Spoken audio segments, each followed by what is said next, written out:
All right, Shalom. First and foremost, I want to give all praise, glory, and honor that's due to Yahweh, Bahashem Yahweh Shai, Bahashem Racha HaKodash. Double honors to the elders and apostles of Great Millstone who rule well. Peace and blessings to the 144,000 and the hopeful elect. Shalom Barakathum. I'm going to do a real quick response on this video from Dabo 7. You'll see what I'm talking about in a moment, but we're almost out of here, man. The Lord is spying this place out. Let's listen. This is Dabo 7. Some updated information here on this mystery object dubbed 3-1 Atlas. This is 7 miles wide. This interstellar object now said to be the largest they've ever seen. So massive in size at 7 miles wide, the largest of its kind ever, and it's moving at 130 miles per hour.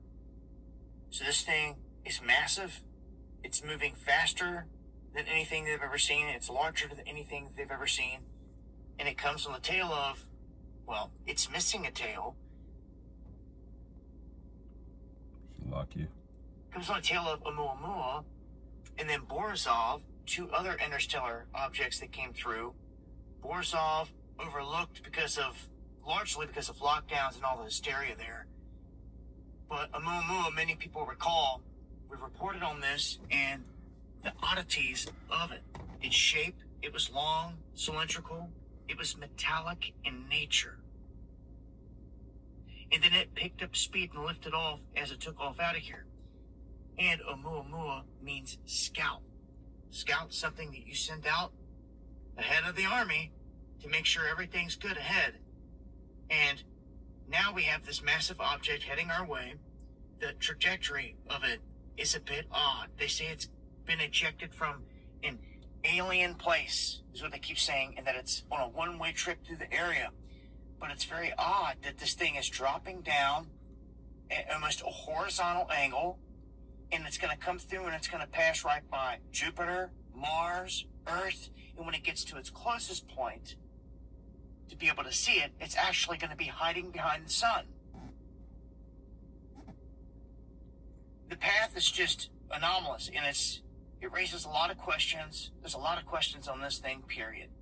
But you can see in the image on the right there, the coma around this object, there's no tail. Many people pointing this out, some saying you may not see something till it gets closer to the sun. Well, how are you going to see anything when it's going to be hiding behind the sun? So, this is the latest, the updates on this mystery object that they dub 3-1 Atlas. I will continue to update as I get more info. Join me for the live stream. All right, so you heard them. Okay, you got mysterious objects that are popping up out in the heavens, okay, which Esau would like to try to convince everybody that he knows and understands the heavens and all of these things and how much methane they got on a star, 10 billion miles away. But he don't know what the hell he's looking at, man. Okay, he's advanced in its science, but there's a limit on what he knows and what he can know. And when he does make great breakthroughs in scientific discovery, that's of Yahweh Bashim and Yahweh Shai, man. Technologies and things of that nature, that's gatekept, man. Okay, because if we could if our intelligence was able to just solve every problem to create anything, we can turn any, like transmutation, turn anything to gold, or we can turn anything into that. The whole world would be destroyed because the wicked are in rulership, man. Okay, the Tower of Babel would have been completed, and who knows what would be going on in the earth. So this guy doesn't know what the hell he's talking about. So, but we understand what this is. Now, the precept Apostle Tahar I heard him bring out earlier, which is a beautiful one. I want to land back on it because it's important, man. Okay, because this is what it means. Okay, only the prophet's going to tell you what these things mean. Although we can't, give a bunch of detail, but we understand overall what this means. This is 2 Ezra 6:18. It says, and it said, "Behold, the days come that I will begin to draw nigh, and to visit them that dwell upon the earth." Okay.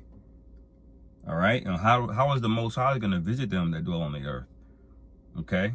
Well, some people say, well, God is everywhere already. You're God. Your God is in you. No.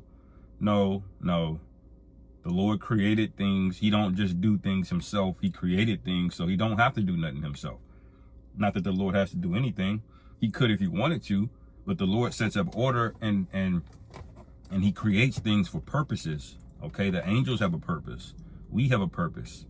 Okay, when the Lord wants to do something, he's going to use his creations to do them. So when it says the Lord's going to visit this place, what does that mean? That means something is going to literally come here. Okay. All right. It says, and I will begin to make inquisition of them. What they be that have hurt unjustly with their unrighteousness, and when the affliction of Zion shall be fulfilled. Okay. So this is coming when the Lord makes his visit. It's going to be when the affliction of his people are fulfilled. Okay. And we're at that point now, man, because you know, there's not really much more injury that can be done to us at this point. You know, if a nigga can't see who the devil is by what's happened to us by now, then he ain't gonna be saved, man. He gonna be left here. Okay. All right. But it says he's gonna make inquisition of them, what they be that have hurt unjustly with their unrighteousness, and when the affliction of Zion shall be fulfilled. And when it says the days draw nigh and to visit them, that goes in 2 Ezra, the 9th chapter. Okay, I'll go to it real quick. 9:1. It says, and he answered me then and said, measure thou the time diligently in itself, and when thou seest part of the signs pass, which I have told thee before, all right, then shall thou understand that it is the very same time wherein the highest will begin to visit the world which he made. Okay, so there's signs, there's a timeline of when we're going to start seeing these things. Why are they trying to disclose UFO footage now all of a sudden? Going back to what, 2017, all of a sudden they trying to be transparent now. All of a sudden they deny they exist from all the way to from the 40s to 50s. Okay, when they had technology to see visibly these things. Okay, before that you just had eyewitness accounts and, you know, oh, you crazy, but he's been able to record and see things for decades now.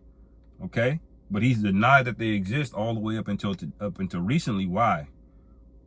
Okay, because the signs are here that the Lord is getting ready to show up.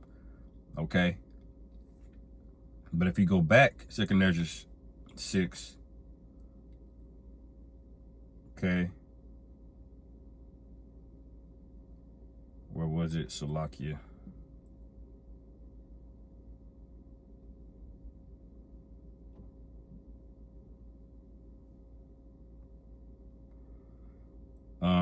Second Ezra 6, and I'm gonna go down to 20. It says, and when the world that shall begin to vanish away shall be finished, then will I show these tokens.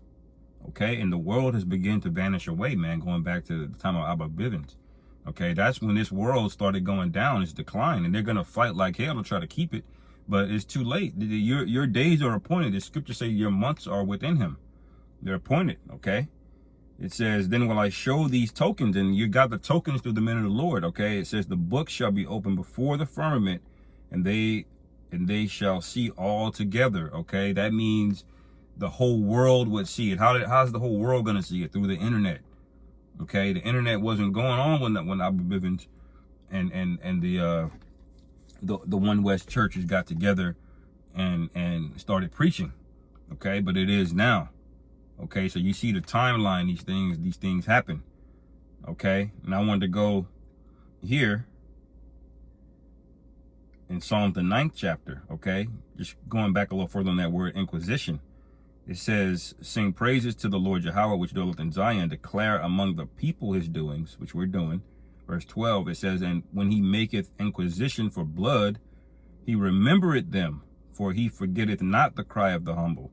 Okay, so when the Lord sends his angels here, that means what the Lord is telling you and the whole earth through his men and through these sightings, that he has not forgotten what you did to his people, man.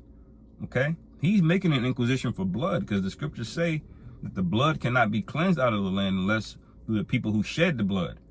Okay, and you get Numbers 35 and 33. Okay, that's what the Lord said, man. Okay, so you can't be mad at us.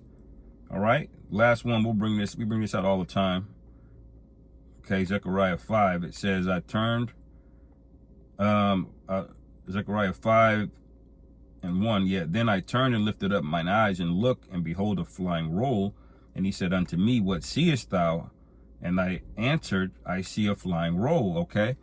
And when he went into that word amua, it goes into the word scout, meaning the Lord is scouting this place out, just like we did in the ancient world, man. Before we took them Canaanite cities, we scouted it out first, man.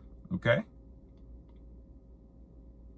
And it says, and I answered, I see a flying roll. Then the length thereof is 20 cubits, and the breadth thereof 10 cubits. Then he said unto me, this is the curse that goeth forth over the face of the whole earth. So there's been sightings of chariots taking down missiles, making the missile systems go off and on, confounding Esau's radar, popping up here and there, All right. And what does that mean? That means you're about to be visited. Okay. Just like that movie, the Fantastic Four, the Silver Surfer shows up. Okay, right before Galactus does, okay? He says, your planet has been marked for death, And then that's how this is, man. You can't avoid this, man. All right? It says, for everyone that stealeth shall be cut off as on this side according to it, and everyone that sweareth shall be cut off as on that side according to it, okay? So there ain't gonna be no mincing of words. There ain't gonna be no accusation here or there. The angels already got the record, man. We got enough to convict. We had it a long time ago, but the Lord has been letting this case build up and build up and build up because he's going to do a massive judgment here, man. A massive collective judgment is going to take place. Okay. And collective, yes, that means women, children, old people. All right. Because you all have an account, a spiritual account of your deeds. Okay.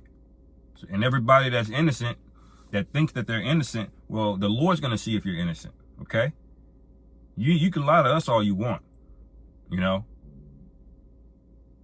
So that's what we got going on here in verse 4. It says, I will bring it forth, saith the Lord Yahweh of hosts, and it shall enter into the house of the thief, and into the house of him that sweareth falsely by my name. Whose house is that? These so-called Christian nations, and they doing the most demonic things you can think of, man. Hiding these rings, of people that are doing very, very demonic, dark things. They're caping for them, man. Okay. It says, and it shall remain in the midst of his house, and shall consume it with the timber thereof and the stones thereof. All right. So that's why they're here. They're coming to consume. They're a sign that this place is getting ready to be consumed. Okay.